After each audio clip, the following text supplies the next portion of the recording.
যৌথ প্রযোজনা সিনেমা, এবং আপনারা কোথাও দেখাতে পারবেন না যে আমরা বলেছি যৌথ প্রযোজনা সিনেমা। দেখেন একটা বিষয় কি, এখন তো সোশ্যাল মিডিয়াতে আসলে আপনিও একটা কথা বলে দিতে পারেন, আমিও একটা কথা বলে দিতে পারি, ওপেন প্ল্যাটফর্ম, যে কেউই বলতে পারে, কিন্তু অফিসিয়ালি আমরা কি বললাম সেটা হচ্ছে ইম্পর্টেন্ট। আমারও চোখে পড়েছে বিভিন্ন জায়গায় লোকজন এটা বলার চেষ্টা করছে। আপনাকে একটা ছোট জিনিস ওই যে বললাম সবার জন্য একটু ক্ল্যারিফাই করে দিচ্ছি।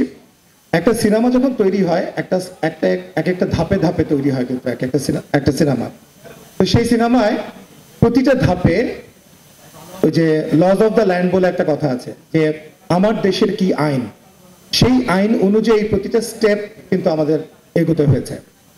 তো এটা এমন ঘটনা না যে হুট করে এটা যৌথ প্রযোজনা সিনেমা ছিল আর আজকে আমি ওয়ান ফাইন মর্নিং বলছি যে এটা বাংলাদেশের সিনেমা।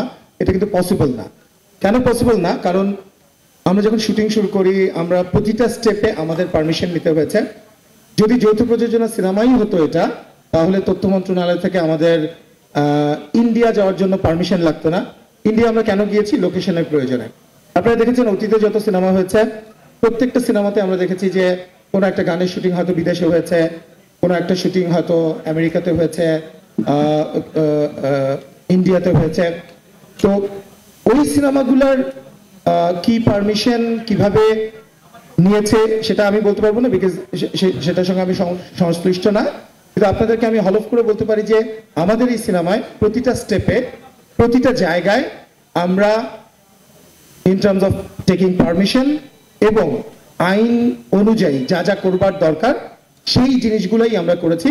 যে কারণেই কিন্তু আমরা প্রথমে তথ্য মন্ত্রণালয়ের পারমিশন নিয়ে আমরা বিদেশি শুটিং এর জন্য, এবং এমনকি কারা কারা শুটিং এ যাবে প্রত্যেকটা নাম আমরা সেখানে তথ্য মন্ত্রণালয় আমাদেরকে পারমিশন দিয়েছে। আমরা যখন ইন্ডিয়া পার্টে শুটিং করেছি তখন ফিল্ম ফ্যাসিলিটেশন অফিস ইন্ডিয়া থেকে আমরা পারমিশন নিয়েছি। সেই পারমিশন ইন্ডিয়ান এমবেসিতে এসছে।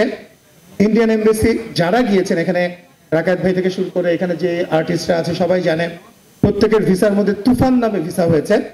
শুধু তাই না, আমরা ইন্ডিয়া পার্টে যে শুট করেছি সেখানে যে আর্টিস্টরা কাজ করেছে, স্বয়ং একজন বসে আছেন আমাদের মিমি চক্রবর্তী। মিমি চক্রবর্তী ছাড়াও আরো 5 জন 6 জন আর্টিস্ট এবং যে ব্যাকগ্রাউন্ড আর্টিস্টরা কাজ করেছে প্রত্যেকের পারমিশন আলাদা করে নেওয়া হয়েছে এবং সেটা ন্যাশনাল বোর্ড অফ রেভিনিউতে গিয়েছে। সেই পারমিশন নিয়ে এফডিসি, আপনারা জানেন যে এটা একটা লম্বা একটা প্রসেস।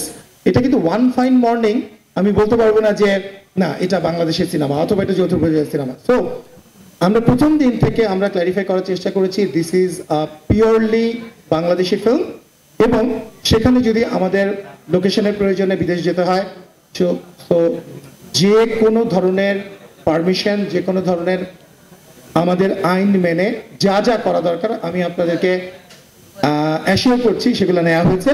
আর যদি সেইভাবে করে না হতো তাহলে আজকে এই আনকাট সেন্সার পেয়ে আপনাদের সামনে আমরা কথা বলতে বসতে পারতাম না।